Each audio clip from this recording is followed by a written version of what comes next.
Welcome back to TV5 News at 9. It is time now for Legally Speaking with attorney Carol Thomas, one of my favorite people. Oh my goodness. Thank you for joining us this morning, Carol. How are you? Well, I'm wonderful. What a nice introduction. Thank you, Colette. You are welcome. Good. We're so glad to have you. Today we are talking about elder law, and this is the person that you want to go to for that. So first, tell us about your background and your legal history. Well, it's interesting, Colette. I started law school at the age of 40, which, if we do the math, I've been doing elder law for over 22 years.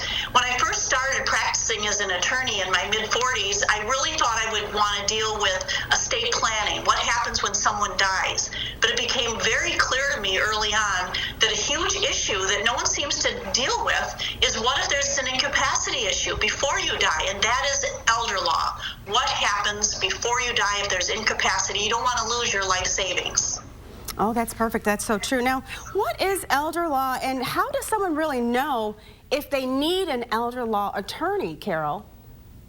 Well, hopefully people take care of documents ahead of time and they don't wait until they need an elder law attorney, because sometimes then it's a little bit too late.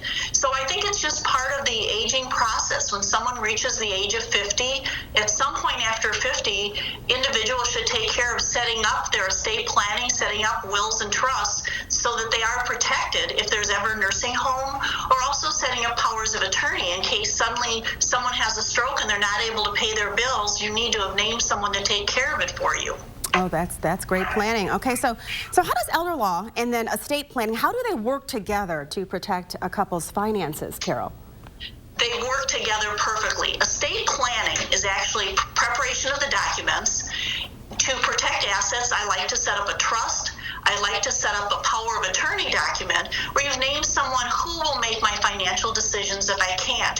Who do I want to have the authority to protect my assets if suddenly I'm in a nursing home? So estate planning is the preparation of the documents, and then elder law is actually the implementation of those documents to get things protected.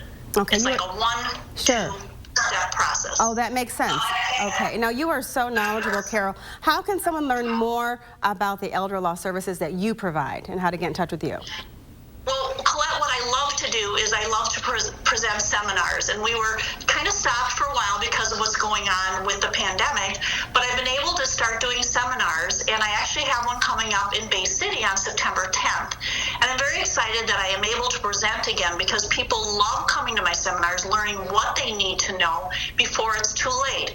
Now, the problem with these seminars is because of social distancing and limits, they are filling to capacity right away. But I'm trying to do them more frequently so people have the opportunity in a non-threatening environment to come, listen to what I have to say, and then make decisions on what might be best for them. I love it. Okay. Anything else, Carol, that we haven't covered that you want to get out there, a message that you want to let people know about?